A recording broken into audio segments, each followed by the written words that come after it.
자, 우리는 계속해서 지금 기드온이라는 한 사람을 지금 집중적으로 조명을 하고 있습니다. 이 한 사람이 변화되어져 가는 과정을 우리가 함께 나누고 있어요. 기드온이 원래 어떤 사람이었죠? 그냥 아주 이기적인 사람이었어요. 나 하나 먹고 살겠다고 쭈그리고 앉아서 포도주 틀에서 그냥 밀을 그렇게 타작하던 겁쟁이 기드온이 어떻게 민족을 구원해내는 용기 있는 큰 용사, 큰 지도자로 바뀌어 가는지를 우리가 함께 살펴보고 있는데요.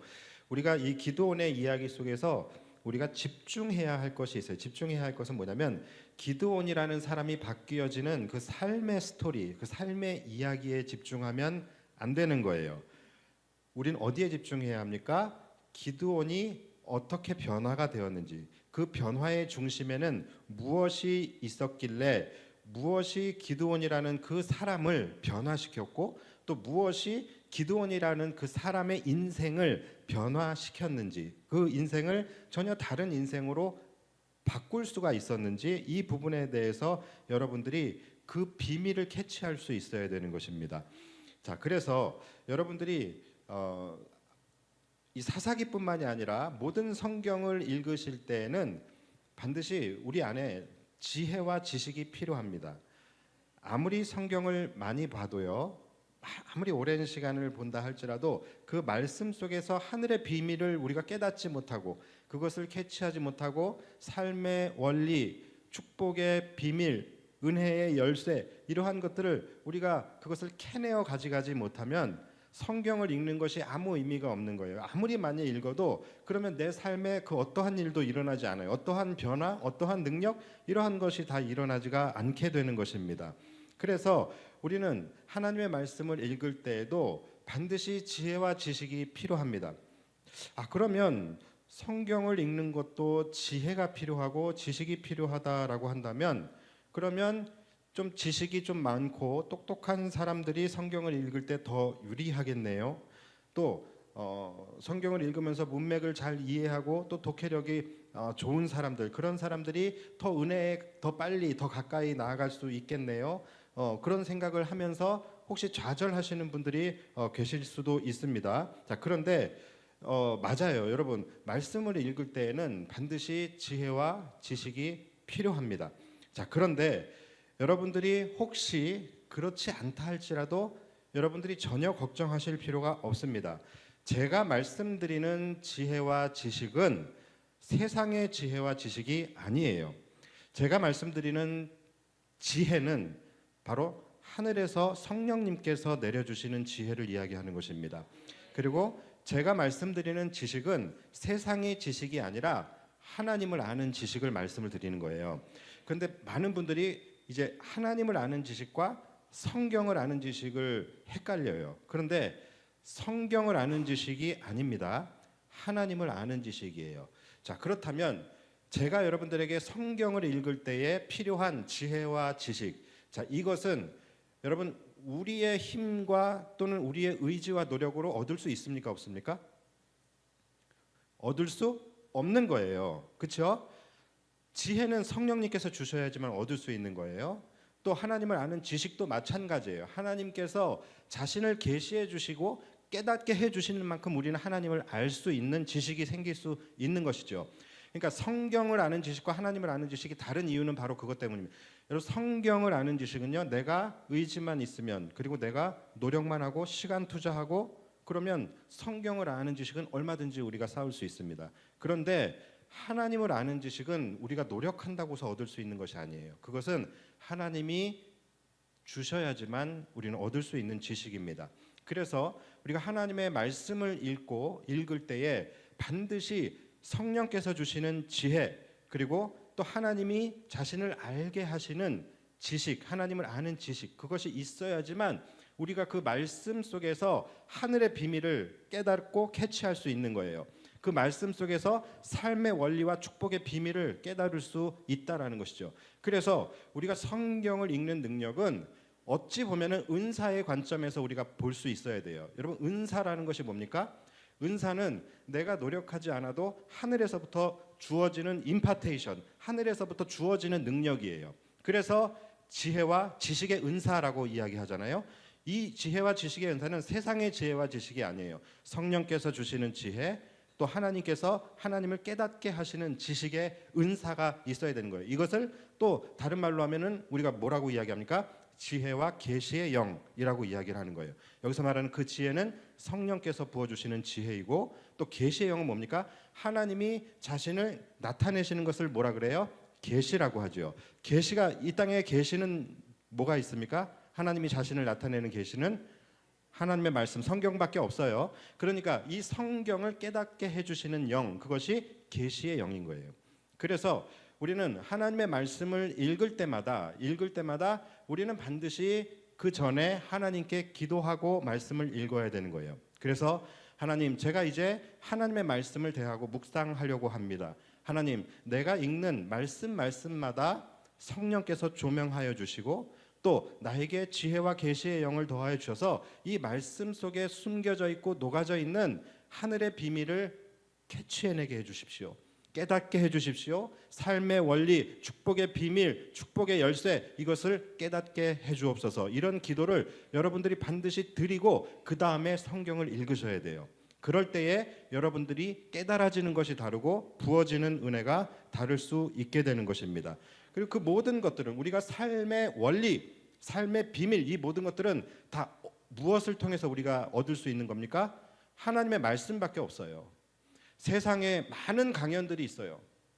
뭐 세바시, 테드 뭐 이런 다 좋은 강의들입니다. 그러나 여러분들의 삶을 본질적으로 바꾸고 여러분들의 삶에 진정한 도전을 줄 수 있는, 정말로 여러분 자체를 바꿀 수 있고 여러분들의 인생을 바꾸어 놓을 수 있는 그 비밀은 성경에 들어있는 것입니다. 그래서 여러분들이 하나님의 말씀을 정말로 소중하게 여기셔야 돼요. 자, 그래서 여러분들 꼭 반드시 성경을 읽기 전에, 또 매일 큐티를 하기 전에 반드시 기도하고 말씀을 읽어야 되는 거예요. 어떤 기도라 그랬죠? 하나님, 이 말씀을 내가 읽을 때에 성령께서 이 말씀을 조명하여 주옵소서. 또 하나님께서 지혜와 계시의 영을 부어 주셔서 이 말씀을 깨닫게 하시고 이 말씀 속에 있는 진정한 하늘의 비밀, 삶의 원리를 깨닫게 해 주옵소서. 이 기도를 반드시 꼭 하셔야 되는 겁니다. 자, 그러니까 세상의 지혜나 지식이 없어도 우리가 하나님의 말씀을 읽고 그 안에서 은혜를 우리가 깨닫게 되는 것은 얼마든지 가능한 거예요. 보면은 막 나이가 많은 그런 권사님, 초등학교도 나오지 않고 글자도 제대로 읽지 못하는 그런 뭐 권사님들이 보면은 삶의 해안이 굉장히 뛰어나요. 말씀을 읽을 때도 말씀을 글자를 잘 읽지 못해서 떠듬떠듬 읽고 이해도 잘 되지 않으신데, 희한하게도 세상의 지혜자들이 깨달을 수 없는 놀라운 하늘의 비밀을 깨닫는 분들이 있다라는 거예요. 그분들은 왜 그런 거예요? 하나님께서 주시는, 성령이 주시는 지혜와 지식의 영이 충만히 임했기 때문에 그런 거예요. 그분들과 이야기를 나눠보면요, 연세가 많으심에도 불구하고 그 눈망울 안에 하나님의 나라가 담겨져 있어요. 그분의 입술에서는 천국의 언어가 나옵니다. 그거는 세상의 지혜나 지식으로 할 수 있는 부분이 아니에요. 그거는 위로부터 임한 하나님께서 그분에게 영의 지혜와 영의 지식을 주셨기 때문인 거예요. 그래서 여러분 꼭 이거를 기억하셔야 돼요. 말씀을 읽는 거 중요합니다. 좋은 겁니다. 그러나 그것도 중요하지만 무턱대고 말씀을 읽는 것이 아니라 아까 말씀드렸듯이 여러분 반드시 말씀을 읽기 전에는 기도하셔야 됩니다. 내가 말씀을 읽을 때 성령님이 조명해달라고, 그래서 하나님의 말씀의 비밀을 깨닫게 해달라고 기도하셔야 돼요. 그래야지만 여러분들이 이 말씀 속에서 놀라운 은혜를 깨달을 수 있는 거예요. 그러니까 30분을 똑같이 30분을 말씀을 읽는다 하더라도 30분을 그냥 쭉 말씀을 읽는 것보다 차라리 10분 기도하고 20분 말씀을 보는 것이 훨씬 깨달아지는 것이 다르고 또 그 말씀을 통하여 받게 되어지는 은혜가 다른 거예요. 여러분들 한번 해보세요. 당장 오늘부터라도 여러분들이 한번 실험해 보세요. 예, 실천이 아니라 실험 한번 해보세요. 정말로 그런지 아마 다르실 거예요. 그러니까 하나님은 차별하시는 분이 아니에요. 누구에게나 세상에 지혜와 지식이 있든 없든 학식이 있든 없든 누구에게나 말씀의 은혜를 사모하는 자들에게는 하나님은 주십니다.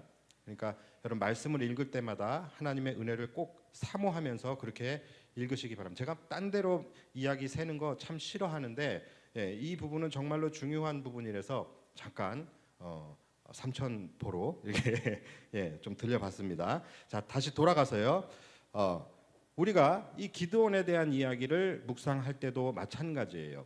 이런 사사기의 이야기는 굉장히 이게 이제 스토리가 있잖아요. 그렇죠? 그러다 보니까 우리가 스토리에 빠져버리게 될 수 있어요. 그런데 이 스토리 속에서 우리는 반드시 이 하늘의 비밀을 캐치해내야 되는 거예요. 이 스토리 속에서 과연 이 기드온이라는 사람이 이렇게 바뀌어지게 되었는데 과연 이 기드온이라는 사람을 바꾼 것이 무엇일까? 이 사람의 인생이 이렇게 달라지게 된 그 이유가 무엇인가? 그것을 우리가 캐내야 됩니다. 자, 여러분 기드온의 이 변화, 기드온의 변화의 중심에는 두 가지의 아주 명확한 두 가지의 포인트가 있었습니다. 자, 그것이 뭐냐면 바로 첫 번째는 하나님의 찾아오심이에요. 그렇죠? 여러분들이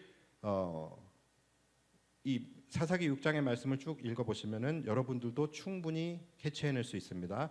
자, 첫 번째 큰 사건이 뭡니까? 하나님의 찾아오심이죠. 자, 그리고 두 번째가 뭡니까? 바로 기드온의 순종입니다.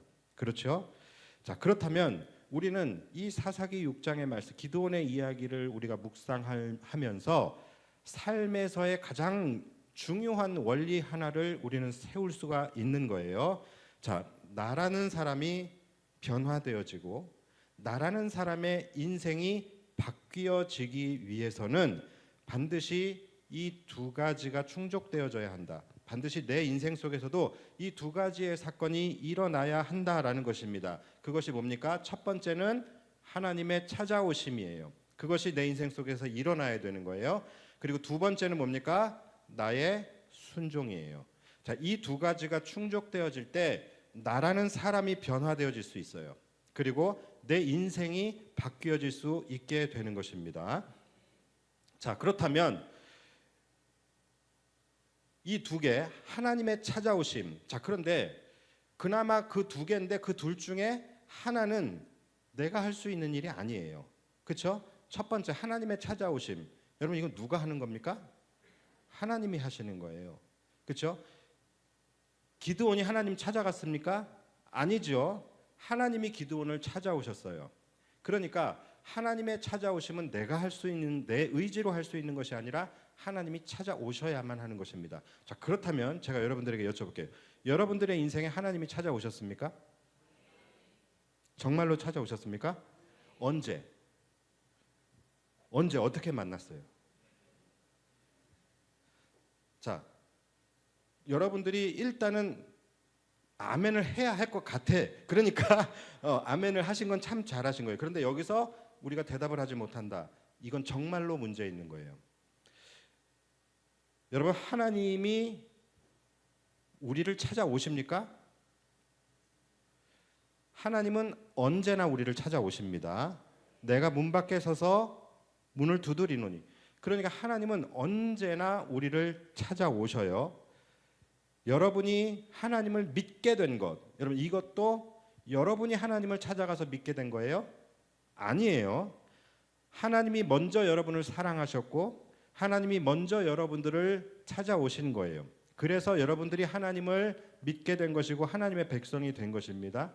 여러분 오늘 지금 이 자리에 앉아 계신 거 여러분이 지금 하나님을 찾아온 겁니까? 아닙니다. 하나님이 여러분들을 사랑하셔서 하나님이 여러분들을 찾아오셨고 하나님이 여러분들을 불러주셨기 때문에 여러분들이 여기 이 자리에 있는 거예요. 그러니까 하나님은 언제나 나를 찾아오십니다. 나의 삶 속에도 찾아오시고 내가 예배할 때도 찾아오시고 내가 찬양할 때 내가 기도할 때도 하나님은 나를 찾아오셔요. 자, 그러니까 우리는 하나님이 찾아오시는 이 사건은 날마다 일어나요. 일어나는데 문제는 뭡니까? 바로 오늘 이 기드온의 이야기를 보면은 그냥 여기에 딱 대입해서 내 인생을 바라보면 되는 거예요. 자, 하나님이 찾아오셔서 무엇을 하세요? 하나님이 여러분들에게 오늘도 여러분들 찾아오셨잖아요. 그렇죠? 자, 그러면 하나님이 여러분들에게 찾아오셔서 하시는 것이 뭐예요? 그냥 소리 소문 없이 쓱 왔다가 쓱 가셔요? 유령이에요? 하나님 여러분 찾아오셔서 뭐 하시는 거예요? 여러분에게 큰 용사라고 말씀하시는 거예요. 여러분들에게 용기를 주시고 내가 반드시 너와 함께 할 것이라고 말씀해 주시는 것입니다. 여러분 이것이 하나님이 여러분들을 찾아와서 하시는 거예요. 자, 그런데 그럴 때 여러분들은 어떻게 합니까? 이 음성조차 못 들으시죠. 그렇죠? 이 음성조차 못 들으시고 혹시라도 들으신다 할지라도 이 기드온의 반응과 똑같아요. 기드온이 어떻게 했어요? 깨닫지 못해요. 그래서 하나님을 의심하죠. 그리고 또 하나님에게 당신이 진짜 하나님이시라면 또는 하나님이 정말로 살아계신다면 어찌하여 이런 일들이 우리에게 일어날 수 있겠습니까? 하면서 하나님을 원망하잖아요. 여러분 이것이 우리의 삶에서 일어나는 일들이에요. 하나님 우리에게 찾아오셔서 우리에게 큰 용사라고 말씀해 주시고 내가 너와 반드시 함께 할 것이라고 약속해 주시고 우리를 설득하시고 그런데 우리는 그것을 믿지 못해요. 깨닫지 못해요. 그래서 틈만 나면 하나님에 대해서 의심하고 하나님이 정말로 나의 하나님이시라면 하나님이 정말로 살아계신다면 어떻게 이런 일들이 일어날까? 어떻게 내 삶에 이런 일이 일어날까? 계속해서 우리는 이런 것을 의심하고 하나님을 원망하고 그렇게 살아간다라는 것이죠. 그러면 또 하나님은 어떻게 하십니까? 그러니까 지금 이 말씀 속에서 하나님이 어떻게 하시는지를 우리는 보는 거예요. 자, 하나님 그럴 때 어떻게 하십니까? 우리를 막 꾸짖으십니까? 꾸짖지 않으세요. 계속해서 우리에게 말씀으로 설득하고 계시는 거예요. 기드온을 하나님께서 계속해서 설득하셨잖아요. 마찬가지예요. 하나님은 계속해서 우리를 설득하십니다. 그것이 지금 우리의 삶에서는 어떻게 나타나는 거예요? 어떤 부분이 하나님의 설득입니까? 바로 말씀과 기도입니다. 하나님께서는 하나님의 말씀을 통하여 우리를 계속해서 설득하시는 거예요. 우리가 어떻게 해야 하는지, 또 우리가 어느 길로 나아가야 하는지, 또 우리가 어떻게 살아야 하는지, 또는 이 하나님의 말씀으로 우리를 설득하는 것을 때로는 어떤 방식으로 지금과 같은 설교의 방식으로 우리가 더 잘 알아듣고 더 잘 이해할 수 있는 언어로 그렇게 계속해서 여러분들을 설득하시는 거예요. 그러니까 지금 이 시간도 하나님께서 여러분들을 설득하는 시간인 거예요. 그래서 저는 설교는 설득이다라는 말을 참 좋아합니다. 그래서 저는 설교를 준비할 때도 여러분들을 설득한다라는 마음으로 설교를 준비를 해요. 그래서 어떻게 하면 여러분들이 좀 더 쉽게 들을 수 있을까? 쉽게 이해할 수 있을까? 쉽게 말씀에 반응할 수 있을까? 이런 부분들을 고민하면서 설교 준비를 합니다. 그러다 보니까 한 단어 또는 한 문장을 결정하는데도 1시간 이상을 고민할 때도 종종 있어요. 그만큼 이 설교를 통해서 여러분들을 설득을 하는 것입니다. 그렇다고 해서 이 설교라는 것이 설교자가 설득을 하는 것이 아니에요. 설교자의 입을 통해서 하나님께서 여러분들을 설득하는 시간입니다. 그러니까 여러분 이 말씀을 통하여 하나님의 말씀 앞에서 설득당하시기를 주님의 이름으로 축원합니다. 이처럼 하나님이 끝까지 인내하시면서 기드온이 하나님의 말씀을 때로는 거부하고 때로는 의심하고 때로는 원망하면서 계속해서 하나님의 말씀을 거부하고 그럴 때에도 하나님은 그를 꾸짖지 않으시고 끝까지 하나님께서는 기드온을 설득하셨던 것처럼 여러분에게도 마찬가지예요. 하나님은 끝까지 우리를 포기하지 않으시고 우리가 변화되기를 또는 우리가 하나님께 돌아오기를 바라시면서 끊임없이 말씀으로 설득을 하시는 것입니다. 여러분들이 지금 이 자리에서 말씀을 듣고 있다라는 것, 여러분 이것은 아직 하나님이 여러분들을 포기하지 않으시고 여기서 설득을 하고 계신다라는 증거인 거예요. 또 두 번째는 뭡니까? 기도를 통하여 우리에게 설득을 하십니다. 늘 말씀을 드리지만 여러분 기도라는 것이 어떤 시간입니까? 막 나의 모든 기도의 제목들만 하나님 앞에 일방적으로 올려드리는 시간입니까? 아니지요. 기도는 하나님과 대화하는 시간이에요. 다시 말해서 상호작용이 일어나는 시간입니다. 그래서 나의 뜻을 하나님께 올려드리는, 나의 뜻을 하나님께 아뢰는 그러한 시간이기도 하지만 그와 동시에 또 뭡니까? 하나님의 뜻을 우리가 듣는 시간이기도 한 거예요. 자, 그래서 우리의 기도가 깊어지면 깊어질수록 우리는 나의 뜻을 가지고 기도하러 들어갔다가 결국은 하나님의 뜻을 가지고 나오게 됩니다. 그러니까 올바른 기도는 어떻게 되어지는 기도입니까? 내가 하나님과의 깊은 교제 신령한 대화, 이것을 통해서 나의 뜻을 가지고 들어갔다가 하나님의 뜻을 가지고 나오게 되는 것, 그것이 올바른 기도예요. 누군가를 미워하는 마음으로 기도하러 들어갔다가 그를 용서하고 사랑하는 마음으로 나오게 되는 것. 나의 정욕을 가지고 들어갔다가 하나님의 나라와 하나님의 의를 구하는 마음을 가지고 나오게 되는 것. 무언가를 달라는 마음으로 들어갔다가 뜨거운 사명을 가지고 나오는 것. 여러분, 이것이 기도입니다. 왜 기도하면 이런 일이 일어날까요? 왜 이런 일이 일어날까요? 기도하는 가운데 하나님께 설득당했기 때문인 거예요. 그래서 하나님은 기도를 통하여서 여러분들을 설득하십니다. 이렇게 이야기하니까 기도가 갑자기 하기 싫어지죠. 아, 나 기도하기 싫어. 나 설득당하기 싫어. 무서워. 그런데 여러분, 이것은 하나만 알고 둘은 모르는 것입니다.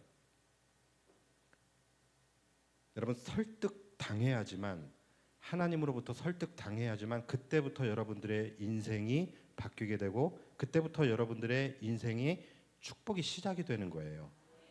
설득이 되는 사건이 없으면 하나님이 찾아오시는 사건 자체가 일어나지 않는 거예요.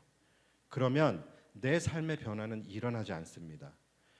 그러니까 설득이 축복이에요. 설득당해야지만 하나님의 기적의 역사가 그때부터 이제 시작되는 출발점에 서게 되는 것입니다. 그래서 여러분들 말씀을 들을 때에도 어떤 분들은 교회는 나와요. 그런데 말씀을 듣기 전에 장착을 해요. 내가 설득당하나 보자. 내 마음이 바뀌나 보자, 움직이나 보자, 이런 마음으로 세팅을 하고서 설교를 듣거나 이러시는 분들 계신데, 여러분 절대 그러시면 안 됩니다. 말씀을 들을 때에도 마찬가지, 성경을 읽을 때에도 마찬가지, 기도하셔야 돼요. 하나님, 내가 이제 하나님의 말씀을 듣습니다. 하나님, 말씀으로 나를 설득하여 주옵소서. 내가 기도할 때도 하나님, 뜨거운 성령의 역사로 내가 기도하는 가운데 하나님의 뜻 가운데 내가 거하면서 내가 설득되게 해 주옵소서. 이 기도를 여러분 꼭 하셔야 돼요. 설득돼야지, 하나님의 뜻에 여러분들이 설득이 돼야지 그때부터 여러분들의 인생이 바뀌기 시작하는 거예요. 그 사건이 일어나지 않으면 여러분들의 인생에 아무 일도 일어나지 않습니다. 그래서 여러분, 너희는 먼저 그의 나라와 그의 의를 구하라. 그리하면 이 모든 것을 너희에게 더하시리라. 여러분, 굉장히 좋은 말씀이고 우리가 너무나 좋아하는 말씀이에요. 왜냐하면 너무나도 확실하고 명확하게 축복을 우리에게 약속해 주시는 말씀이기 때문에 그래요. 자, 그런데 이렇게 명확한, 이렇게 너무나도 확실한 축복의 말씀이 있지만 왜 거의 대부분의 성도들이 그렇게도 원하고 바라는 이 모든 것을 너희에게 더하여 주시리라는 그 은혜를 누리지 못하는 것일까요? 왜 못 누리는 걸까요? 여러분, 그 이유는 바로 너희는 먼저 그의 나라와 그의 의를 구하라, 이 하나님의 말씀에 설득되지 않았기 때문에 그런 거예요. 이 하나님의 말씀이 설득되지 않으니까 그 후에 나타나게 되어지는 그리하면 이 모든 것을 너희에게 더하여 주시리라, 이 은혜가 내게 부어지지 않게 되는 것입니다. 그러니까 가장 먼저 우리가 해야 될 건 뭐예요? 너희는 먼저 그의 나라와 그의 의를 구하라, 이 말씀부터 우리가 설득이 돼야 된다라는 거예요. 이거 설득되지 않으면 그 뒤에 나오는 축복 못 받습니다. 그래서 여러분, 설득이 중요하다라는 거예요.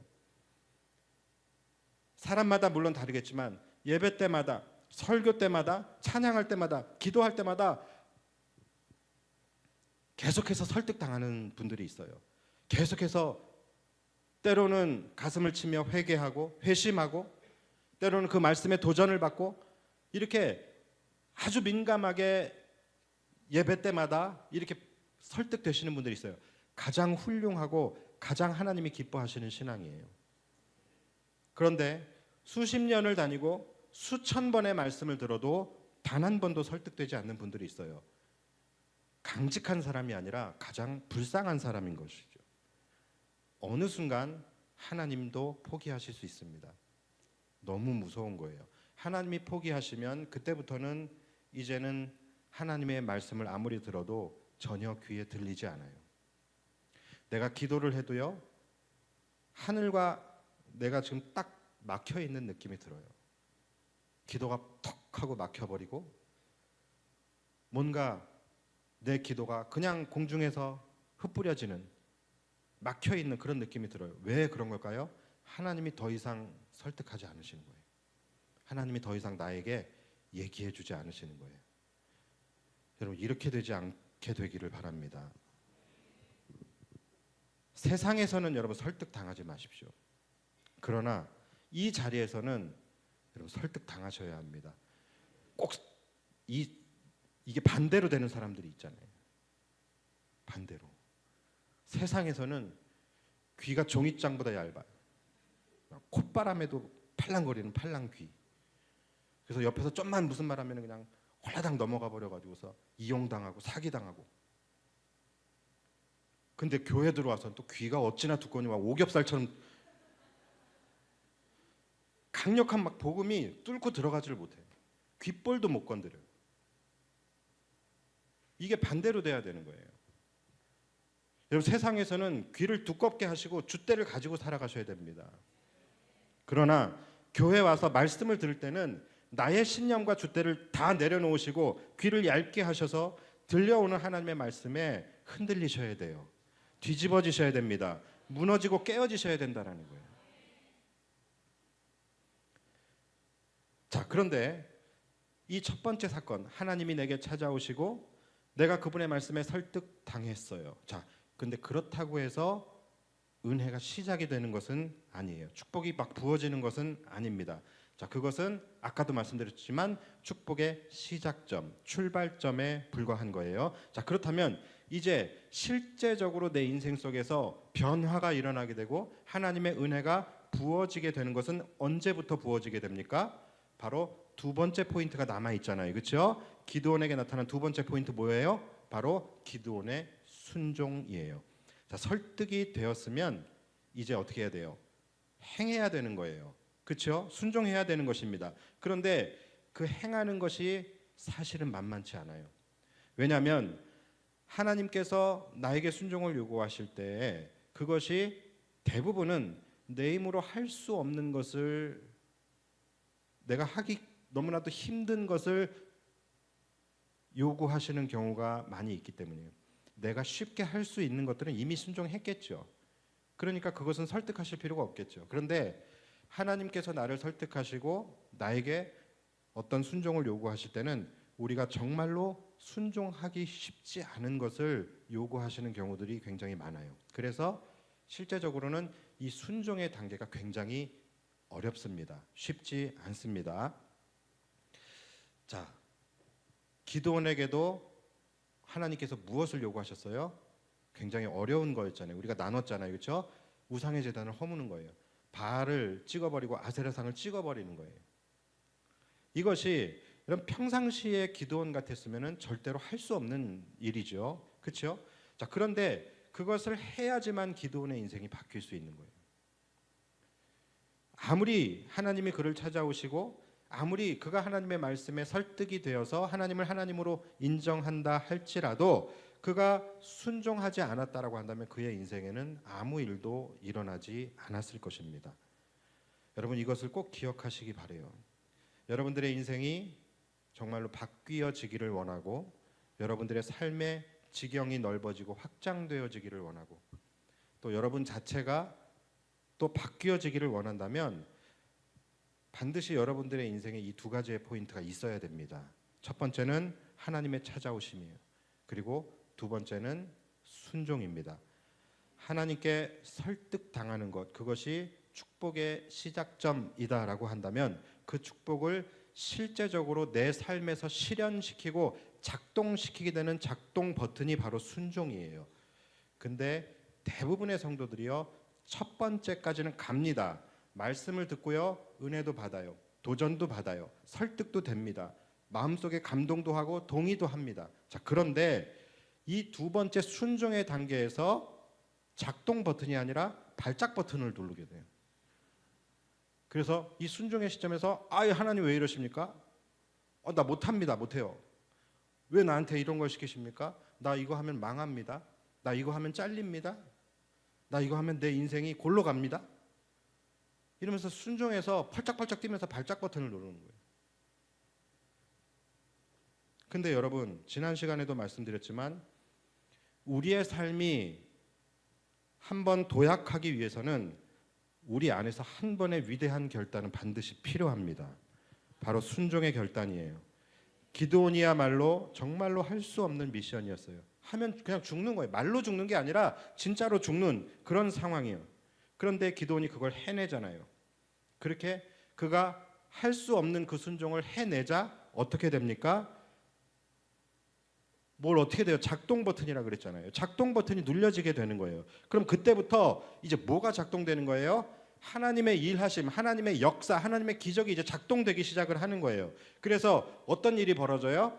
갑자기 기드온을 죽이려고 했던 그 많은 사람들이 그때부터 기드온을 따르기 시작을 해요. 그때부터 사람들이 기드온을 주목하기 시작하고 그를 우러러보기 시작하고 그를 지도자로 인정하기 시작을 합니다. 이러한 일들이 일어나게 돼요. 그래서 오늘 본문 34절을 보시면 여호와의 영이 기드온에게 임하시니 기드온이 나팔을 불매 아비에셀이 그의 뒤를 따라 부름을 받으니라. 기드온이 또 사자들을 온 므낫세에 두루 보내매 그들도 모여서 그를 따르고 또 사자들을 아셀과 스불론과 납달리에 보내매 그 무리도 몰라와 그를 영접하더라. 이런 일이 어떻게 일어날 수 있어요? 기드온이 나팔을 우리 이스라엘이 이렇게 당하고만 있어서야 되겠습니까? 하면서 기드온이 나팔을 불고 전쟁의 깃발을 높이 들자 사람들이 모이기 시작했다라는 것이죠. 그리고 기드온을 주목하기 시작하고 그를 따르기 시작하고 그를 민족의 지도자로 추대하기 시작을 하는 거예요. 바로 직전까지 기드온은 어떤 사람이에요? 사람들이 막 너 나와, 너 죽일 거야. 그래서 사람들에게 끌려 나와서 막 죽임을 당할 수밖에 없었던 그런 사람이 기드온이에요. 아무도 그를 지도자로 인정하지 않고 아무도 그를 주목하거나 그를 인정하지 않았던 사람이 바로 기드온이에요. 그런데 기드온에게 어떻게 이러한 일이 벌어지고 기드온이라는 사람에게 어떻게 이런 엄청난 영향력이 생기게 되었냐라는 거예요. 여러분 이거 설명할 수 있습니까? 세상의 논리로는 이거 설명할 수가 없는 거예요. 이건 어떻게 일어난 일이에요? 기드온이 하나님께 순종했기 때문에 하나님께서 그의 인생 속에서 일하신 것입니다. 그렇게 아니고서는 이거 설명할 수 있는 방법이 없잖아요. 결국은 순종이 작동 버튼이라는 거예요. 순종했을 때 이제 하나님의 역사가 작동이 되기 시작을 한다라는 거예요. 바알의 우상을 허물어버리고 아세라의 이 우상을 찍어버린 일, 그것을 순종했기 때문에 기드온의 삶이 인생이 변화되기 시작을 하는 거예요. 재밌는 건 뭔지 아십니까? 자, 이렇게 다 지나놓고 이렇게 보니까 기드온이 한 일이 그렇게 딱히 엄청나게 대단한 일은 아닌 것 같아요. 그렇죠? 누구나 할 수 있는 일인 것 같아요. 바알 제단 무너뜨린 거 뭐 어렵습니까? 아세라상 찍어버린 거 힘만 있으면, 도끼들 힘만 있으면 할 수 있는 거잖아요. 누구나 할 수 있는 거잖아요. 그러니까 지금 우리가 지나놓고 이렇게 보면은요, 나한테도 민족의 지도자가 되게 해준다라고 한다면 우상 깨부수는 일 정도야 나도 얼마든지 할 수 있을 것 같은 그런 마음이 들기도 합니다. 그렇죠?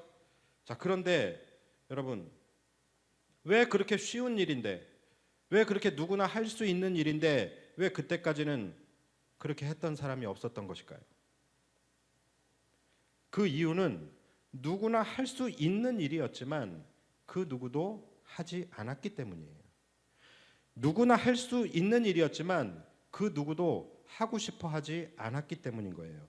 그러니까 여러분, 사실 하나님이 우리에게 요구하시는 일들은 제가 아까 굉장히 어려운 일이라고 이야기했지요. 자, 그런데 여러분, 사실은 이렇게 지나놓고 보잖아요. 지나놓고 보면은 하나님이 우리에게 요구하시는, 순종을 요구하시는 그 일들은요, 우리가 할 수 없는 일이 아니라 우리가 할 수 있지만 하지 않았던 일들이에요. 또는 우리가 할 수 있는 일들이지만 우리가 하고 싶지 않았던 일들이요. 그런 거예요. 그러나 보시다시피 기드온의 인생이 바뀌고 기드온의 인생에 축복이 부어진 이유는 기드온이 누구나 할 수 없었던 일을 했기 때문이 아니에요. 오직 기드온만 할 수 있는 일을 기드온이 했기 때문이 아니라 누구나 할 수 있는 일이었지만 그 누구도 하지 않았던 일을 했기 때문이고, 그 누구도 결단할 수 있었지만 그 누구도 결단하지 못했던 일을 했기 때문이라는 것을 우리가 간과하지 말아야 된다는 것이죠. 여러분, 사실 우리가 못한다고 생각하는 대부분의 것들은요, 실제적으로는 우리가 못하는 것이 아니라 안 하는 것입니다. 아프리카 선교사 여러분 못하는 게 아니라 안 하는 거예요. 그렇죠? 그냥 가서 하면 되는 거예요. 근데 가기 싫잖아요. 안 하고 싶잖아요. 그러니까 우리는 선교사 못해요. 그게 아니라 우리 선교사 안 해요. 이렇게 얘기해야 맞는 거예요. 그러니까 사실은 우리가 못한다라고 생각하는 순종, 그 모든 것들은 사실은 우리가 못하는 것이 아니라 안 하는 것입니다. 그런데 은혜는 누구에게 주어져요? 누구나 할 수 있는 일인데 하지 않는 것들을 하는 사람에게 은혜가 부어지게 되는 거예요. 왜 못하는 거예요? 왜 안 하는 거예요? 두려우니까, 용기가 없으니까.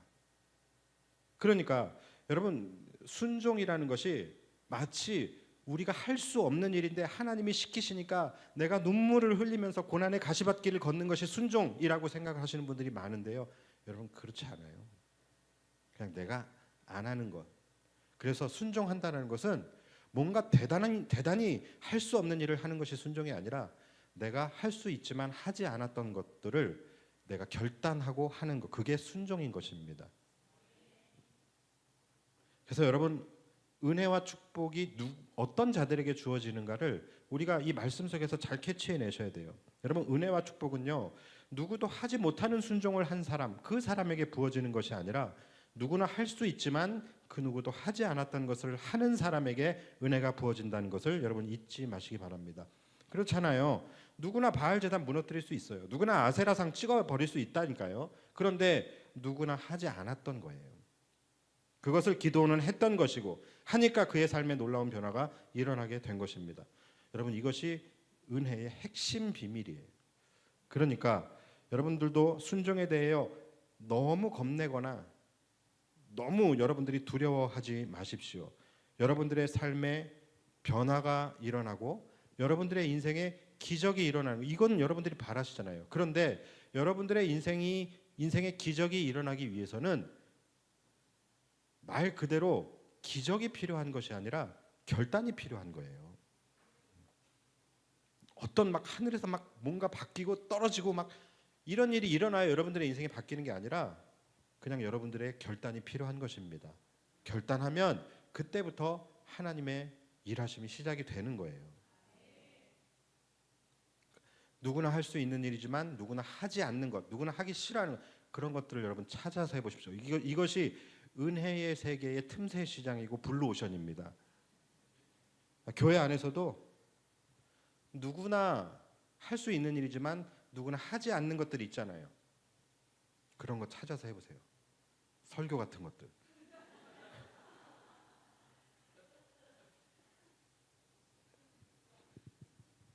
자, 그렇게 했을 때 내 인생이 어떻게 바뀌어지고 어떤 일이 일어나게 되느냐. 지금 이 원리를 그대로 하나님이 돌려주시는 거예요. 그래서 누구나 할 수 있는 일을 하는데 누구나 경험할 수 없는 그런 놀라운 일들이 일어나게 되는 거예요. 여러분, 기드온이 나팔을 불고 깃발을 들었어요. 자, 나팔을 불고 깃발을 드는 거 누구나 할 수 있는 일입니다. 그러나 누구나 할 수 있는 일이라고 해서 누구나 동일한 반응과 동일한 결과가 나타나게 되는 것은 아니라는 것이죠. 기드온이 나팔을 불고 기드온이 깃발을 드니까 어떤 일이 벌어졌어요? 사람들이 그를 중심으로 해서 모여들기 시작을 해요. 그리고 그를 주목하고 그를 따르고 그를 인정하고 그를 사사로 영접하기 시작을 하는 거예요. 여러분, 기드온의 이 영향력, 이 말도 안 되는 영향력, 이것이 어떻게 생긴 것입니까? 바로 누구나 하지 않았던 일을 결단하고 순종했기 때문에 그의 삶에 이런 역사가 일어나기 시작을 하게 되는 거예요. 만약에 기드온이 아니라 다른 누군가가, 그냥 김창식 씨가 나팔을 불고 깃발을 들었다고 해봐요. 이런 반응이 나타날까요? 일어나지 않아요. 이것은 오직 기드온이 했을 때에 이런 반응들이 나타나게 되는 거예요. 그러니까 결국은 하나님이 일하시는 것입니다. 정리하면 누구나 할 수 있지만 누구나 하지 않은 일을 순종하면서 행할 때 나타나게 되는 현상은 나는 그냥 누구나 할 수 있는 일을 했을 뿐인데 누구에게나 나타나지 않는 반응과 결과들이 나타나게 된다는 거예요. 자, 이것이 여러분 우리의 삶에서 그대로 적용이 되는 거예요. 사람 살아가는 거 다 거기서 거깁니다. 이 사람이 하는 거 저 사람도 해요. 누구나 똑같이 사업을 합니다. 종목만 다를 뿐이지. 그러니까 똑같이 누구나 할 수 있는 사업을 해요. 누구나 할 수 있는 것을 만들어서 누구나 할 수 있는 장사를 해요. 그런데 그 사람이 할 때는 사람들이 반응하기 시작을 하는 거예요. 그 사람이 할 때는 사람들이 모이기 시작하고 사람들이 인정하기 시작하는, 누구나 경험할 수 없는 것을 경험하고 누리게 되는 것. 여러분, 이것이 하나님의 일하심이에요. 하나님이 일하시는 방법, 하나님이 은혜를 주시는 방법이 바로 이러한 식이라는 거예요. 무슨 말입니까? 그때부터는 세상의 순리로 살아가는 것이 아니라 하나님의 섭리로 살아가는 인생이 되는 거예요. 그러니까 그때부터는 나의 힘으로 살아가는 인생이 아니라 하나님의 능력으로 살아가는 인생이 되는 거예요. 그래서 누구나 할 수 있는 똑같은 일을 하는데 내가 할 때는 사람들의 반응이 달라지고 결과가 달라지고 길이 열리게 되고, 그러니까 뭔가 어떤 다른 기적이 일어나는 것이 아니에요. 내 삶의 상황이 바뀌는 것이 아니에요. 내 삶의 그 상황 그대로인데 그 속에서 하나님이 일하시는 거예요. 세상의 순리로 내 삶이 풀어지는 것이 아니라 하나님의 섭리로 풀어지게 되는 거예요. 전혀 다른 길로 갈 수 있게 되는 것이죠.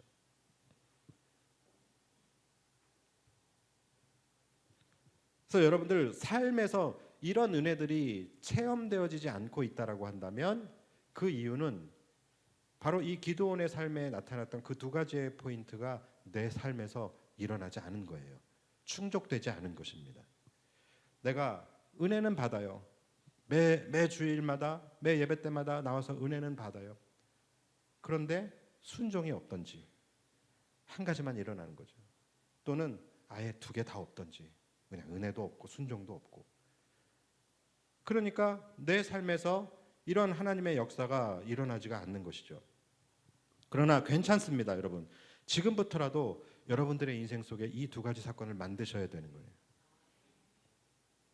한 가지 뭐예요? 하나님이 찾아오시는 것, 그분의 말씀으로 내가 설득되는 것입니다. 그리고 두 번째는 우리가 순종하는 거예요. 감사한 것은 뭐예요? 하나님은 항상 우리를 찾아오신다라는 거예요.